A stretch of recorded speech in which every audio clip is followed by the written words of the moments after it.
안녕하십니까. 네, 반갑습니다. 오늘은 양도와 전대차를 하실 차례입니다. 자, 엑기스 119페이지입니다. 119. 양도와 전대차입니다. 자, 여기서 이제 임차권을 다른 사람한테 양도할 수도 있고, 아니면 전대차를 할 수도 있습니다. 그러니까 갑과 을이 임대차 계약 관계예요. 이미 갑과 을은 임대차 계약을 했었던 거죠. 자, 그러면은 을은 여기서 임차권을 가지고 있거든요. 임차권. 근데 여기서 이제 자신이 가지고 있는 이 임차권을 이거를 다른 사람한테다가, 자, 다른 사람한테다가 넘긴다는 거죠. 자, 병한테다가 임차권을 넘기겠습니다. 이게 이제 임차권의 양도인 겁니다. 그럼 이제 임차권을 무사히 넘겨주면은 병이 임차권 받겠죠. 그럼 병이 임차권을 가지게 돼요. 임차권이 통째로 넘어가게 되는 거죠. 그럼 이제 임차권 통째로 넘어가고 을이 갖고 있던 임차권이 없어졌으니까 이제 을은 이 관계 속에서 탈퇴하게 된다라는 거. 그럼 이제 갑하고 이제 병 관계 속에서 임대차 계약 관계가 이제 유지된다. 이게 이제 임차권 양도가 되겠습니다. 아니면은 임차권을 가지고 있던 을이 전대차하는 방식이 있습니다. 자, 이런 식으로 전대차를 하게 되면 을이 임차권을 유지한 상태에서 추가적으로 임대차에서 또 빌려주는 거죠. 그럼 병은 전차인으로 가요. 이렇게가 되면은 을은 이 관계에서 탈퇴하지 않는다는 겁니다. 그래서 이런 좀 차이가 있다. 양도와 전대차. 근데 양도가 됐든 전대차가 됐든 이런 거 하려면, 자, 이런 것들을 하려면은 임대인 갑으로부터의 동의를 받을 필요가 있다. 동의를 얻어야지 무사히 양도 전대차를 할 수 있다. 일단 이렇게 법은 규정하고 있습니다. 자, 그렇기 때문에 지금 동그라미 1번 같은 경우 특별한 사정이 없는 한, 자, 만약에 무단 전대차가 있었다면 갑은 임대차 계약을 해지할 수 있다는 거죠. 지금 사례 1번에서 을이 갑의 X 부동산 임차를 한 후에 갑으로부터 동의를 얻지 않고 자기 마음대로 전대차를 했다. 이렇게 나와 있죠. 자, 그래서 이제 갑은 이를 원인으로 계약을 해지할 수 있는 건데, 자, 근데 밑에 2번 내려갑니다. 자, 을이 갑의 동의를 얻지 않고 부득이한 사정으로 배우자 정한테다가 전대차를 했다는 것입니다. 알고 봤더니 이 전차인이 무단 전대차긴 한데 내 배우자였던 거죠. 이런 경우는 갑에 대한 배신으로 보지 않습니다. 아니면 3번처럼 을이 부동산의 소부분을 병에게 사용하게 한 경우도 그냥 조그만하게 작은 부분 이렇게 전대차한 거니까 이것도 갑에 대한 배신으로 보지 않는다는 거죠. 그래서 이 경우는 무단 전대차라고 해도 해지를 못한다는 거죠. 그러니까 이거 동의 안 받고, 갑으로부터 동의를 안 받고 양도나 전대차를 했다면은 이건 이제 무단양도 무단전대차죠. 무단양도 무단전대차. 그렇게 무단으로 양도나 전대차를 하면은 임대인은 뭐를 할 수 있다고요? 임대차 계약을 해지해버린다는 거죠. 해지. 그죠? 해지를 해버릴 수가 있는 건데, 무단양도 전대차라고 해도 요 을하고 병 관계가 부부관계입니다. 혹은 목적물 소부분에 대한 것이었다. 이런 형태로 출제가 된다면은 무단양도 전대차라고 해도 해지를 할 수가 없다. 이 말을 하고 있는 겁니다. 자, 밑으로 내려갑니다. 5번 단락. 병은 을에 대한 권리로 갑에게 대항을 못한다라고 되어 있습니다. 자, 이게 무슨 말이냐면은 무단 전대차를 하더라도 일단 자기네들끼리는 유효하다라는 겁니다. 자, 그림 다시 그려보자. 임대인 갑, 임차인 을, 그리고 을이 갑으로부터 동의를 안 받고 전대차를 했다는 거죠. 그럼 무단 전대차한 거죠. 자, 무단 전대차를 했고 얘가 이제 무단 점유하고, 그럼 동의 안 받고 멋대로 무단 전대차 계약을 한 거니까. 무단 전대차니까 이거는 효력이 무효겠지 라고 생각을 할 수가 있겠죠. 근데 무단 전대차라고 해도 이게 유효라는 거야. 동의 안 받고 해도 유효라는 거야. 왜 유효입니까? 자기네들끼리는 유효라는 거야. 그렇죠? 그래서 병이 전차인으로 쓰고 있죠. 무단이긴 하지만 전차인으로 사용 수익을 하잖아요, 병이. 을은 전대인이죠. 예. 그럼 이제 병은 이제 불만이 있단 말이에요. 불만. 전차인으로서의 불만이 있죠. 그럼 이제 을한테 가서 따진단 말이에요. 방이 왜 이렇냐? 나쁜 놈아. 왜 이래? 이렇게 하면 싸질 수 있는 거죠.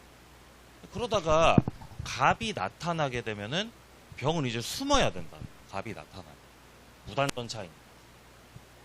그러니까 동의를 안 받았기 때문에 이 무단 전대차의 그 효력을 가지고 이제 대항을 못한다. 대항을. 임대인한테다가 대항을 못하는 것이다. 그러니까 임대인한테 동의를 안 받아가지고 효력이 안 생겨요. 대항을 못해요. 자, 밑에 보시면 자 5번에 자, 병은 을에 대한 권리로 갑에게 대항을 못한다라고 되어 있습니다. 효력은 있지만 자기네들끼리의 효력은 있는 거지만 뭐는 못한다고요? 대항은 못한다는 거죠. 대항. 자, 그런 내용입니다. 자, 그럼 밑에 7번 내려가 보세요. 을과 병의 전대차 계약은 일단 유효라는 겁니다. 무단 전대차라도 자기네들끼리는 어쨌든 유효인 걸로 봐야 된다. 자, 따라서 을은 병한테 대해서 목적물 인도시켜 줘야 되고 담보 책임도 져야 됩니다. 자, 오른쪽 갑니다. 9번. 을과 병의 전대차 계약에도 불구하고 갑과 을의 임대차 관계가 소멸하는 것은 아니다라고 되어 있습니다. 무단 전대차를 했다고 해서 갑과 을의 임대차 계약 관계가 끝나버리는 건 아니라는 거죠. 물론 갑의 입장에서 임대차 계약을 해지해버릴 수도 있겠죠. 근데 딱히 해지를 하지 않은 이상은 자동으로 끝난다고요? 그거 아니라고요. 그거 아니라는 겁니다. 자, 그럼 10번에 임대차 계약이 존속하고 있는 동안에 갑이 이 전차인을 상대로, 자, 갑이 전차인 상대로 야, 너 왜 무단 점유하냐? 너 왜 무단 점유를 하고 있어? 라고 하면서 전차인을 상대로 손해배상 청구, 차임 상당의 부당이득 반환 청구. 그러니까 쉽게 말해서 사용료 내놓으라는 거죠. 전차인을 상대로 해서 너 왜 무단 점유해? 하면서 사용료를 청구할 수 있냐. 사용료를 청구할 수가 없습니다. 왜냐면 지금 현재 갑은 을과 임대차 계약 관계를 유지하고 있잖아요. 을과 임대차 관계. 임대차 계약 관계를 유지하고 있기 때문에 을로부터 차임을 갑은 받고 있죠. 근데 여기서 병한테 또 달라고 하는 건 그건 안 맞다는 거죠. 그러니까 지금 여기 9번도 그렇고 10번도 그렇고 11번도 그렇고 12번도 그렇고 다 마찬가지입니다. 지금 10번, 11번 같은 경우는 임대차 계약이 존속하고 있다는 말이에요. 그러니까 을로부터 차임을 받고 있는 상황이다. 그러니까 12번도 마찬가지죠. 갑은 임대차 계약 이거 해지를 하지 않고는 을과의 임대차 계약을 해지하지 않았죠. 그럼 해지 안 했으니까 이제 뭐 병을 상대로 해가지고 뭐 손해배상 청구니 뭐 부당이득 반환 청구니 그런 건 할 수 없다는 거죠. 그럼 그대로 반대해서 갈 수 있잖아요. 을과의 임대차 계약을 해지하면 해지를 했다면은 이제 을한테 차임을 안 받고 있는 상황이죠. 그럼 이제 병 상대로 사용료를 청구할 수도 있는 거죠. 해지를 한 후라면 그렇다는 거죠. 후라면. 자, 그렇습니다. 자, 그다음 밑에 13번하고 14번은 부속물 매수 청구권, 지상물 매수 청구권 나오는데 무단전차인 같은 경우는 이런 식의 권리 행사를 할 수 없습니다. 만약에 적법전차인이면 할 수 있어요. 근데 무단이라서 못해요. 둘 다 못합니다. 특히 13번 같은 경우는 안 그래도 무단인데 지금 둘째 줄 보시면요. 을의 동의를 얻어서 부속한 물건이죠. 그럼 더 행사 못한다. 행사하려면은 적법 전차인이라는 걸 전제로 갑의 동의를 얻어서 부속시켰을 때 그때 매수 청구할 수 있다. 을 동의는 안 됩니다. 일단. 자, 그렇습니다. 그리고 14번에서 지상물 매수 청구가 안 되는 거는 무단전차인이라서 안 되는 거다. 다음 페이지. 자, 다음 페이지 2번 사례 같은 경우는 을이 갑소유 건물 전체를 임차하고 있었고, 자, 그러던 중 갑의 동의를 얻어서 이거를 또 병한테다가 전대차했다는 거죠. 여기서는 동의를 얻어서 전대차했다는 거죠. 그러니까 여기 같은 경우는 적법 전대차. 그러니까 임대인 갑, 임차인 을, 그리고 전차인 병이 있는 거죠. 동의를 얻어서 전대차했다는 거죠. 갑으로부터 동의를 받고 저 전대차 할 겁니다. 동의 받은 다음에 전대차 하셨다. 이때 들어오는 이 병 같은 경우는 적법 전차인 거죠. 적법한 전차인입니다. 조심하실 점은 아무리 적법 전차인이라고 해도 어디까지나 병은 전대차 계약을 을하고 했던 거죠. 을하고의 전대차 계약을 했던 것이기 때문에 자신의 권리를 주장하려면, 전차인으로서의 권리를 주장하려면은 이거는 갑을 상대로 하는 것이 아니라는 거죠. 전대차 계약은 을하고 했던 것이기 때문에 권리 행사 이거는 을한테다가 하는 게 기본적으로 맞다는 겁니다. 근데 이게 골치 아픈 게 권리는 갑한테 주장 못하지만 전차인으로서의 의무 있죠, 의무. 전차인으로서의 의무는 갑에 대해서 부담을 한다는 거예요. 그러니까 병의 지위가 불안정한 거죠. 의무는 부담한다. 그죠? 권리는 없는데 의무는 부담한다는 거죠. 여기서 말하는 의무는 차임에 대한 의무를 말하는 겁니다. 그러니까 무슨 말이냐? 갑이 월세 달라고 차임을 청구할 때 일반적으로는 임차인 을한테다가 차임 청구하겠죠. 근데 을이 연락이 안 돼. 자, 을이 연락이 안 되면은 누구한테 청구할 수도 있다? 병한테 청구할 수도 있다. 그죠? 을이 연락 안 되니까 너라도 월세 내놔. 그죠? 병한테 연락 안 돼. 그럼 병은 갑한테 차임 지급할 의무가 있다는 거예요, 없다는 거예요? 있다는 거예요. 지금 그 말을 하고 있는 거예요. 아주 골치 아파요, 지금. 자, 밑에 좀 보시면은, 자, 이거 안 나오지? 자, 일단 먼저. 자, 첫 번째부터 보겠습니다. 일단 이 적법 전차인 같은 경우는 이제 보호를 받을 수가 있거든요. 보호를 받을 수가 있거든요. 자, 근데 그 내용 보기 전에, 아까 방금 제가 말씀드렸던 거, 자, 오른쪽에 3번 사례 보세요. 3번 사례. 오른쪽 3번 사례 보시면은, 갑이 자기 소유 창고 건물 전부를 을에게 월차임 60만원으로 임대를 했습니다. 그리고 을은 갑 동의를 얻어서 이거를 다시 또 병한테다가 전대차를 했다라는 거죠.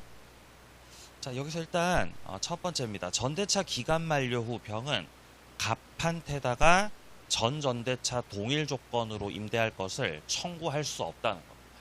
그러니까 무슨 말이냐? 갑을 상대로 어떤 권리 주장을 못한다라는 내용입니다. 이런 것들은 을 상대로 주장하는 게 맞다는 겁니다. 자, 그럼 밑에 동그라미 2번 단락 보세요. 갑이 을한테다가 월차임 60만원의 지급을 청구할 수도 있다는 거죠. 근데 3번에 보시면은 병은 직접 갑에 대해서 월차임 60에 지급할 의무를 또 부담하고 있다는 겁니다. 권리 주장은 못하면서 의무는 부담하기 때문에 갑은 월세 달라고 을한테도 그리고 병한테도 청구할 수 있다. 그런 내용. 그럼 여기서 갑이 연락이 왔어요. 야, 을이 연락 안 되니까 네가 월세 내놔. 연락이. 이때 병이요. 을한테, 갑한테. 제가 어제 을한테 차임을 지급했는데요. 어제 을에게 제가 차임을 지급했습니다. 라는 것으로 갑에게 대항할 수 있는가? 을에게 차임 지급했습니다. 라는 것으로 대항할 수 있는가? 자, 여기에 대해서 판례는 대항할 수 없다. 자, 한번 말씀드릴게요. 갑이 병한테다가 월세 내라고 청구 들어왔어요. 근데 병은 월세 냈습니다. 누구한테 냈냐? 을한테 냈다고요. 을한테 월세 줬는데요? 라고 하면서 대항을 못 한다고요. 그럼 병은 어떻게 해야 된다는 거죠? 갑한테 또 줘야 된다는 거예요. 월세 2번 내야 돼요? 2번 내야 된다 그 말이에요 지금. 에?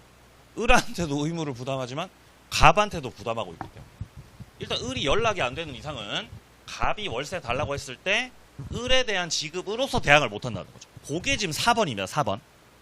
4번의 병은 을에 대한 차임의 지급을 가지고서 저 을한테 월세 냈어요. 이거 가지고서 갑한테다가 대항을 못한다는 거예요. 자, 그 다음에 이 적법전차임 보호규정을 좀 보겠습니다. 왼쪽에 가셔가지고 아까 봤던 동그라미 1번 먼저 봅니다. 자, 첫 번째 갑과 을 둘이서 합의로 임대차 계약을 해지했다고 해도 병이 가지고 있는 적법전차권이 소멸하는 것은 아닙니다. 자, 2번도 마찬가지입니다. 갑과 을이 합의로 임대차 계약을 종료시켰다라고 해도 자, 병은 갑에게 전차권 주장할 수 있습니다. 전차권 안 없어져요. 근데 3번 같은 경우는 이 임대차 관계가 기간 만료나 채무 불이행으로 소멸했다는 거죠. 이거는 합의로 해지한 게 아니라 해지 통고를 했다는 겁니다. 해지 통고로 끝나는 경우는 병이 갖고 있던 전차권도 소멸하는 게 원칙이라는 거죠.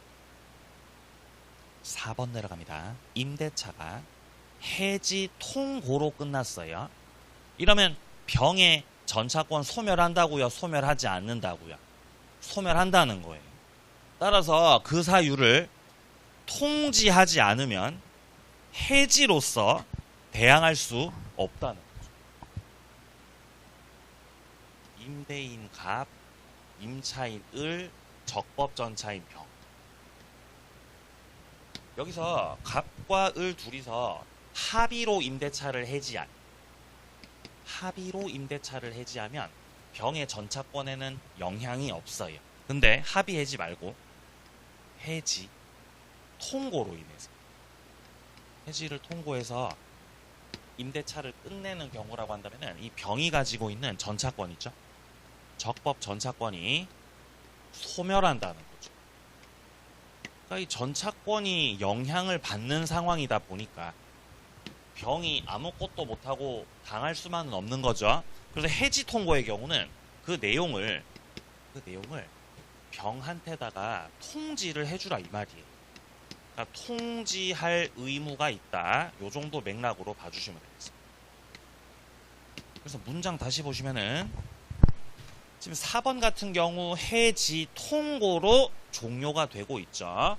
그러면 병한테다가 그 사유를 통지해주지 않으면 해지를 가지고서 대항 못한다는 거죠. 그러니까 해지됐으니까 너 나가 주장하려면은 진작에 뭐 했어야 된다? 통지해줬어야 된다. 그 말이에요.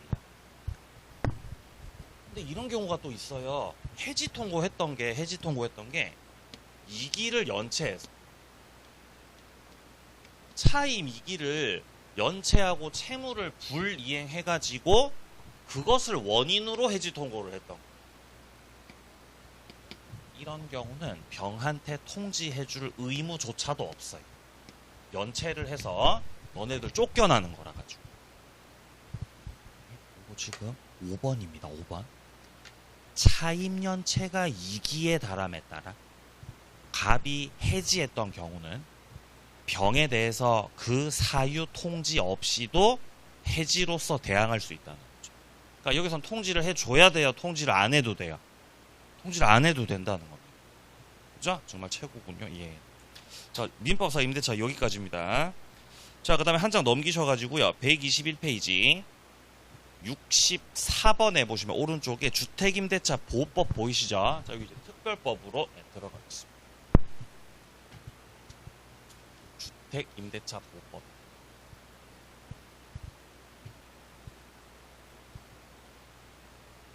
자, 일단 먼저 이 법의 보호를 받기 위해서는 적용 범위를 살펴봐야 되는데, 자, 일단 이 법이 적용되려면은 동그라미 1번 첫째 줄입니다. 주거용 건물이어야 이 법이 적용됩니다. 근데 그것이 공부상 용도만으로 결정되는 게 아니에요. 뭘로 결정하냐면은 실제 용도에 따라 결정합니다.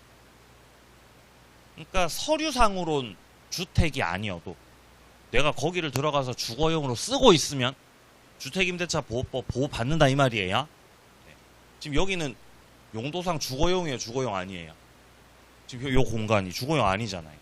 그죠? 근데 계약을 해가지고 나 이거 주거용 쓸 거야 라고 해서 들어와서 여기 살고 있으면 임대차 보호법 적용받는다는 거죠. 실제 용도에 따라서. 자, 그럼 2번입니다. 미등기 주택입니다. 상관없어요. 주택임대차 보호법 적용받습니다. 자, 3번. 사무실로 사용되었던 건물이었는데 이게 주거용 건물로 용도가 변경됐어요. 상관없죠. 지금은 주거 용도로 바뀌었으니까 이 법의 적용을 받아야죠. 자, 4번처럼 일시 사용 임대차라면 주택임대차 보호법은 적용되지 않습니다. 여기서 말하는 일시 사용 임대차 같은 경우는 숙박 계약이 대표적입니다. 숙박 계약 2박 3일짜리 뭐 이런 거요. 자, 밑에 거는 뭐 별로 보실 내용이 없는 것 같고요. 다음 페이지 갑니다. 대항력 갑니다. 자, 주택임대차 보호법에서 이제 대항력 취득하는 방법은 첫 번째 줄 목적물 인도를 받고 주민등록까지 하고 그 다음날 0시가 되면 대항력 취득할 수 있습니다. 자, 근데 여기서 일단 동그라미 2번입니다. 임차인이 타인의 점유를 매개로 주택을 간접 점유하는 형태로도 그 점유가 인정될 수 있다고 되어 있습니다. 간접 점유 형태로도 대항력을 취득하고 유지할 수 있다는 거죠. 자, 갑이 소유하고 있는 주택이 있는 거예요. 이때 갑이 소유하고 있던 그 주택의 을이 임차인으로 들어와서 주택 임차인으로 들어와가지고 을이 대항력을 가지기 위해서는 이 주택을 인도받고 주민등록을 하면 대항력 취득할 수 있는 거거든요. 근데 여기서 을이 갑으로부터 동의를 받아서 전대차를 할 수 있습니다. 그래서 병이 전차인으로 들어와 있습니다. 전차인이 이렇게 들어와 있는 경우에는 주민등록을 할 때 실제 을하고 병 중에서 누가 집에 들어가서 거주하죠? 을이 거주해요, 병이 거주해요? 얘가 거주하겠죠? 그래서 대항력 취득하려면은 전차인이 인도받고 전차인의 명의로 주민등록을 하셔야 됩니다. 자, 그래서 전차인의 명의로 이렇게 주민등록을 하게 되면 대항력을 취득하고 유지할 수 있는 건데요. 여기서 이제 우리가 조심해야 되는 거는 전차인 명의로 주민등록을 했을 때 대항력을 취득하는 사람은 임차인 을이라 을 쪽에서 목적물의 대항력을 취득합니다. 그러니까 병이 대항력 가지는 게 아니에요. 임차인이 대항력을 가집니다. 임차인이 대항력 갖고 보호를 받아야 병도 덩달아서 보호를 받을 수 있다라는 논리예요. 그러면 이 경우 전차인이 있는 경우는 임차인의 대항력 취득을 위해서 주민등록을 임차인 명의로 해야 되는 거다, 전차인 명의로 해야 되는 거다. 전차인 명의로 해야 된다는 거죠. 그럼 이렇게 전대차가 돼 있는 상황에서 전차인은 이 주택에 대해서 지금 직접 점유를 하고 있는 거죠. 그러니까 전차인은 직접 점유를 하고 임차인 같은 경우는 지금 이제 간접 점유를 하는 거죠. 그럼 을이 이렇게 간접 점유를 하는 형태로 을의 이러한 간접 점유 형태로도 대항력을 취득할 수 있는 거라고 없는 거라고? 있는 거라고. 그 말이죠. 그럼에도 을은 대항력을 취득할 수 있다. 자, 그런 맥락에서 간접 점유도 대항력권 될 수 있다는 겁니다. 자, 내려갑니다. 주민등록입니다. 주민등록 신고는 행정청에 도달했을 때 효력 생기는 게 아닙니다. 행정청, 그 담당 공무원이 수리했을 때, 수리했을 때 주민등록에 효력이 생깁니다. 자, 4번 내려갑니다. 다세대 주택이죠. 다세대 같은 경우는 동호수까지 써야 되죠. 다세대 같은 경우. 집원만으로는 안 됩니다.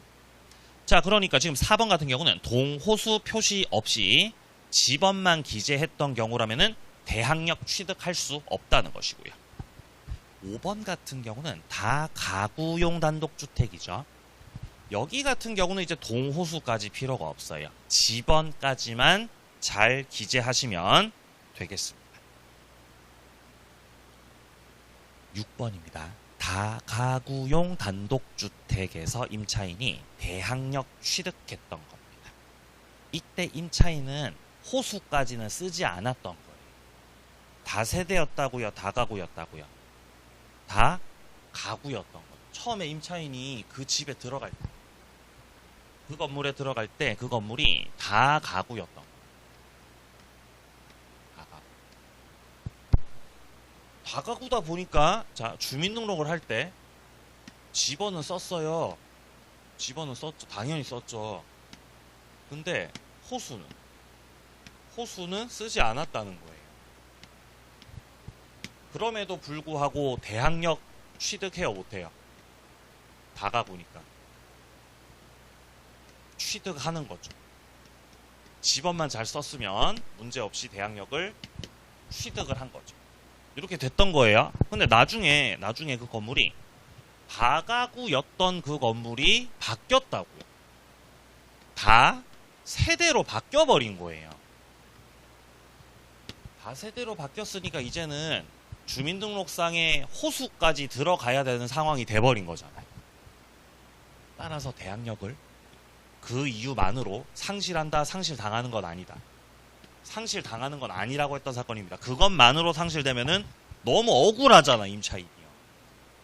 자, 그래서 후에 자, 둘째 줄에 건축물 대장상으로 다가구였던 단독주택이 다세대주택으로 변경이 됐습니다. 그 사정만으로 취득했던 대항력을 상실시킬 수는 없다고 하셨던 거죠. 자, 7번입니다. 배우자나 자녀. 이런 가족의 주민등록도 주택임대차 보호법상의 대항력권인 주민등록에 해당이 됩니다. 8번. 가족과 함께 점유를 계속하면서 쓰다가 가족들의 주민등록은 두고 임차인만 주민등록을 일시적으로 딴 데로 옮겼다는 거죠. 가족도 포함되기 때문에 이 경우 대항력 상실하지 않습니다. 자, 오른쪽 갑니다. 9번. 주택임차인이 대항력 갖춘 후 임대인이 소유권 양도했습니다. 그럼 당연히 보증금 반환 의무자는 양수인이겠죠. 왜냐면 지위가 승계되기 때문이잖아요. 이게 임대차 대항력의 내용이었던 거죠.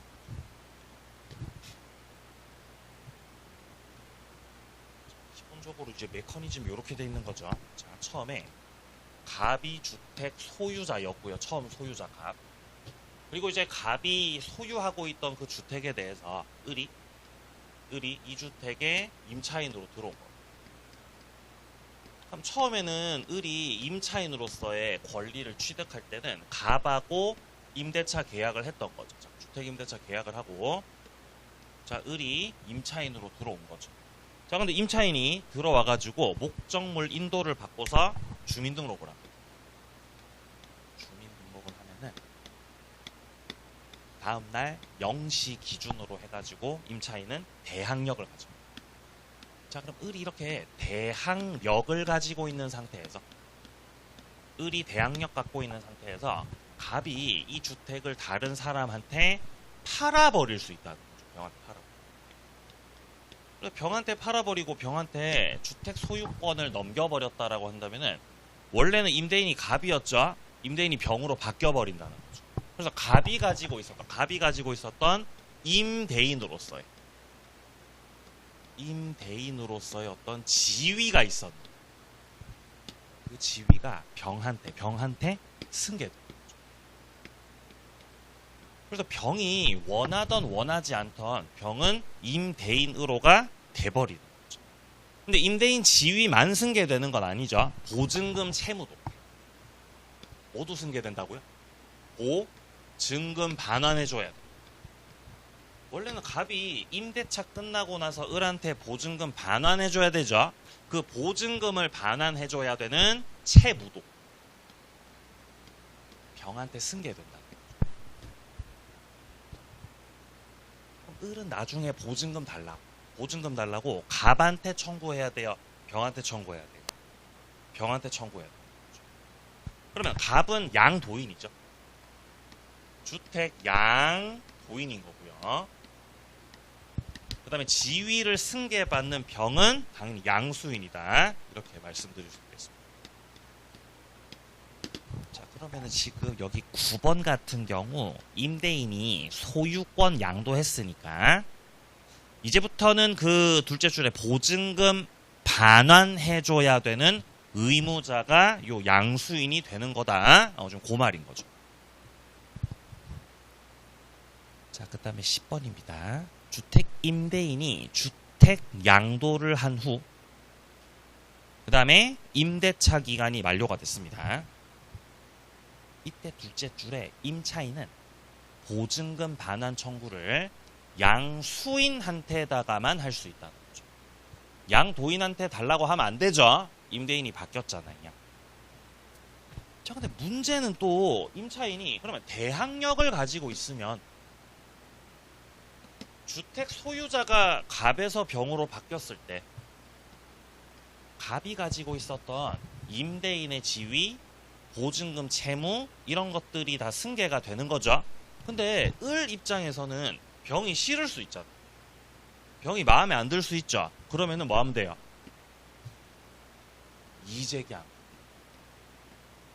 이의제기를 통해서 승계가 되는 임대차 관계로부터 벗어날 수 있거든요. 이렇게 되면은 임대인 지위가 승계되지 않아요. 기존의 임대인이 집을 이렇게 판다 그러던. 그래서 구경하러 가보니까 얘가 문신이었다 그랬잖아요. 문신. 얘가 문신이라서 싫다고 나는. 그러니까 임대인 지위가 승계되면 남은 기간 동안 문신하고 엮여야 되잖아요. 그럼 싫을 수 있죠. 그러니까 나는 임대인 지위 승계가 싫어요. 나는 내 입장에서는 계속 갑이 임대인이어야 된다는 거죠. 얘가 임대인 되는 거 싫어요. 그럼 이제 이해하면 된다는 거죠. 이해하면. 그럼 지위 승계 안 될 수 있습니다. 자, 거기 지금 11번이죠. 대항력 있는 주택임대차 기간 만료로 종료된 상태에서 주택이 양도가 됐습니다. 이때 임차인은 이 사실을 안 때로부터 상당 기간 내로 이의를 제기함으로써 승계되는 임대차 계약 관계 구속으로부터 벗어날 수 있겠다라는 내용입니다. 자, 그러면 12번과 같이 자, 대항력 갖춘 주택양수인이 임대인 지위 승계 받는 것에 대해서 둘째 줄 끝에 임차인이 지금 이의를 제기하셨죠. 그러면 양도인의 보증금 반환 의무는 소멸하지 않는다는 거죠. 보증금 반환 의무는 소멸하지 않는다는 거죠. 왜냐면 승계됐으니까요. 승계 안 됐으니까. 이의 제기해서 승계 안 됐죠. 그러면은 갑의 그 의무가 소멸되지 않는다는 거죠. 이의 제기 그런 거 없었으면 승계됐겠어 소멸됐겠지만 지금은 그게 아닙니다. 오케이, 다음 페이지요. 자, 다음 페이지 보시면 이제 기타 지문들이 또 나와 있습니다. 자, 일단 먼저 15번 같은 경우는 자, 경매 절차에서 대지만을 매수한 자가 나옵니다. 땅만 샀다는 거죠. 토지만을 매수한 자를 가리켜서 주택 양수인이다라고 말할 수는 없다는 거죠. 16번 주민등록을 마치고 거주하던 자기 주택을 매도했다는 거죠. 근데 매도와 동시에 다시 또 임차하기로 했다는 거. 그럼 대항력이 언제부터 생기느냐가 쟁점이에요. 갑이 자기 집에서 살고 있었던 거예요. 자기 집에서. 자기 소유집에서 살고 있었습니다. 그러니까 자기 소유집이니까 주민등록도 해놨죠. 자기 살고 있어요. 그렇게 사시다가 이거를 팔기로, 자, 팔기로 매매 계약을 했다는 거예요. 그래서 매매 계약을 하고, 매매 계약을 하면서 더불어서 임대차 계약까지 했다는 거죠. 그러니까 이 집에 정이 들었기 때문에 소유권은 넘겨주지만 임차인으로 계속 거주하겠다는 거죠. 매매하면서 임대차. 그러니까 나는 이제 임차인으로 산다는 거죠. 임차인으로서. 소유자는 을로 바뀌겠죠. 등기함으로써. 그러면 임차인으로서 거주를 하는 거니까 임차인으로서의 이 갑은 대항력이 필요하거든요. 임차인으로서의 대항력이 필요한 건데 그 갑의 대항력 취득 시점이 언제냐는 거예요. 왜냐면 임차인으로 대항력 가지려면 주민등록을 해야 되잖아요. 주민등록을 언제 했냐? 주민등록 20년 전에 해놨는데 그럼 20년 전부터 대항력 가지는 거냐? 그 기준 시점이 애매하다는 거죠. 그래서 그 기준 시점을 뭐라고 하셨냐면은 소유자가 바뀌는 때를 기준으로 한 그 다음 날로 봤던 겁니다. 이 주택 소유자가 바뀌는 시점은 결국 을에게 소유권 이전 등기가 격려된 그날이 주택 소유자가 바뀌는 시점인 거죠. 그날을 기준으로 해가지고 그 다음 날이라는 거죠. 자, 그래서 지금 둘째 줄 끝에 매수인 명의에 소유권 이전 등기가 격려되고 그 다음 날서부터 해가지고 대항력이 인정된다라고 했었던 겁니다. 자, 17번 내려갑니다. 임차인이 대항력 가진 후 주택 소유권 양도가 됐던 겁니다. 그래서 양수인이 보증금 반환 채무를 부담하게 됐다는 거죠. 좀 그림 그려지세요. 이재기 했어요? 이재기 안 했어요? 이재기 안 했죠, 지금? 자, 그래서 지금 보증금 반환 채무를 누가 부담하게 됐다고요? 수인이 부담하게 됐다는 거죠.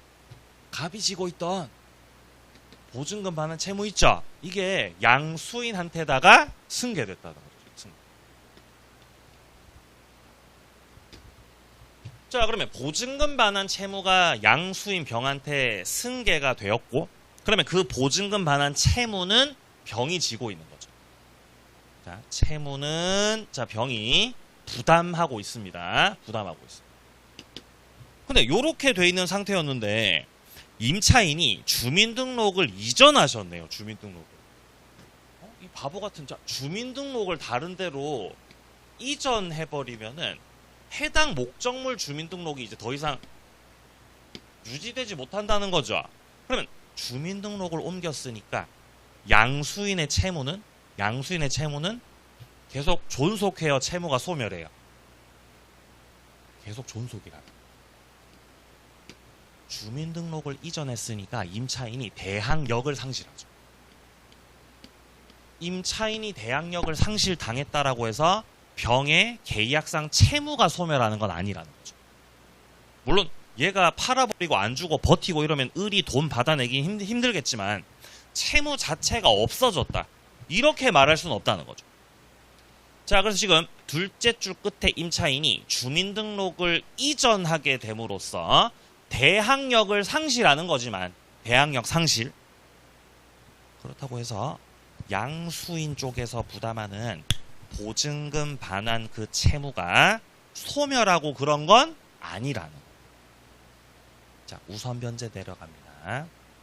우선 변제권 취득을 위해서는 확정 일자를 받으셔야 되는 거죠. 자, 근데 밑에 3번과 4번에 보시면은 이제 대지 관련된 게 나옵니다. 대지. 우선 변제권 행사는 결국 주택 환가 대금에 대해서 우선 변제 받겠다라는 건데 주택뿐만 아니라 자, 3번 단락 보시면은 대지 환가 대금에도 대지 환가 대금에 대해서도 우선 변제적 효력이 미칩니다. 4번 내려갑니다.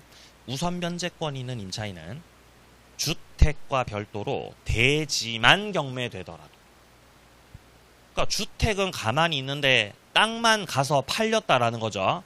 그럼에도 불구하고 대지 환가 대금에 대해서 우선 변제권 행사를 할 수 있다고 되어 있는 거죠. 자, 그 다음에 오른쪽 5번입니다. 대항요건 확정일자 갖췄고요. 임대차 성립 당시 임대인의 소유였던 대지가 딴 사람한테 팔렸네요. 그래서 주택 대지 소유자가 달라졌네요. 그럼에도 불구하고 대지 환가 대금에 대해서 우선 변제권 행사할 수 있다는 거죠. 그냥 대지라고 나오면 대지가 나왔네. 대지가 나오면은 임차인의 우선 변제적 효력, 우선 변제적 그 효력이 대지에 지금 효력이 미친다는 거예요, 안 미친다는 거예요? 효력이 미쳐요, 안 미쳐요? 미친다. 대지가 나오면 효력이 미친다고 하시면 왜 미치는지는 뭐 알 필요 없죠. 그냥 미친다. 그냥 돼지가 나왔어요? 그럼 효력 미친다 이렇게 하시면 돼요. 왜냐면 안 미치는 경우가 있어서 없어서 나중에 나오긴 합니다. 나중에 있긴 합니다. 근데 그건 이제 하나밖에 없어. 하나 빼고는 다 하나 빼고 다 미친다.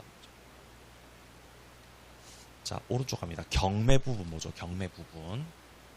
자, 오른쪽 4번에 보시면 이제 경매가 나오는데 지금 동그라미 1번과 2번 같은 경우 잘 보시면은 저당권 설정된 주택을 임차했다라고 나오고요.